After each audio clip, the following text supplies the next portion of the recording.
Matinding pinsala po ang iniwan ng Bagyong Uwan matapos itong maglandfall sa Dinalungan, Aurora nitong linggo ng gabi. Malalakas na hangin, walang tigil na ulan at pagbaha ang naranasan sa ilang bahagi po ng Hilaga at gitnang Luzon. Dahilan ng pagkawalan ng kuryente at paglikas ng dandaang residente. Narito balita ni Bobby Tormis live. Bobby, good morning. Yes, magandang umaga mga kapartner. Matapos maglandfall nga itong Bagyong Uwan kagabi alas 9 GMT sa Dinalungan, Aurora, ayon sa Pag-asa, ito ay nag-iwan ng matinding pinsala sa bahagi ng Hilaga, gitnang Luzon. Naranasan sa mga reyon ang malalakas na bugso ng hangin na may kasamang malakas na pag-ulan. Dahilan ng pagbagsak ng puno at pagputol ng linya ng kuryente at pagtaas ng tubig sa mga ilang bahagi ng mababang lugar.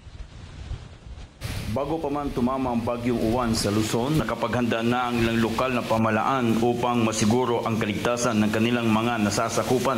Isa na rito ang pamahalang lungsod ng Bagyo, kung saan ay nakahanda ang mga tanggapan para sa mabilisang tugon sa anumang insidente dulot ng bagyo. Well, Baguio City is well prepared. Kasi alam mo naman, lahat tayo tinatamaan ng bagyo, kaya nasanay na rin tayo sa ating mga preparations. We're working closely with the SWD, yung ating City Social Welfare, ganin doon yung aming health service, pati na rin yung ating CDRRM, nakamonitor lagi, making sure na we will be able to respond immediately sa call of any emergency call. Nandyan yung ating 911, nandyan din yung ating radios. Meron tayong mga alternate na mga communication system. Tatlo yung alternate namin para talagang anytime pag mag-bug down yung ating 911, pwedeng tumawag agad sa mga radios, sa mga barangay. Samantala sa Pampanga, pinalalahanan ni Vice Governor Dennis Delta Pineda ang mga opisyal ng lalawigan na manatiling alerto at agad tumugon sa mga apektadong residente.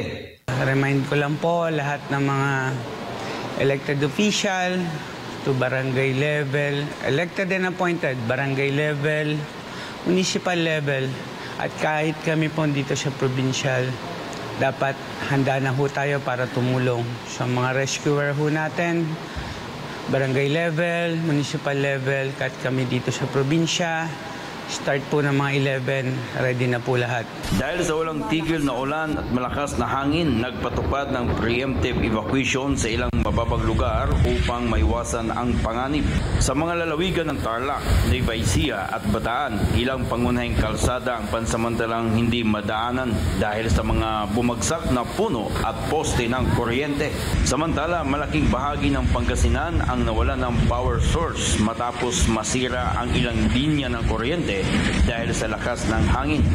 Sa Hilagang Luzon, partikular sa Aparay, Cagayan, San Juan, La Union at iba pang karatig na lugar, malalakas na hampas ng hangin at ulan ang nagdulot ng pinsala sa ilang kabahayan at istruktura. Patuloy naman ang pagbabantay sa mga posibleng pagbaha at landslide sa mga bulubunduking bahagi ng rehiyon. Sa ngayon mga kapartner, medyo humina na nga itong Bagyong Uwan dito sa Hilaga, gitnang Luzon. Ngunit meron pang ilang pabugso-bugsong ulan na kung saan ay nararamdaman dito. Ngunit patuloy ring minumonitor ng ating lokal na pamahalaan ang kasulukuyan o itong panahon ngayon. At nag-abiso ang ating lokal na pamahalaan dito na sumunod sa payo ng otoridad at huwag lumabas kung ito'y hindi kinakailangan. Para sa Diyos at sa Pilipinas kong mahal, Bobby Tormis, SMNI News, North Central Luzon.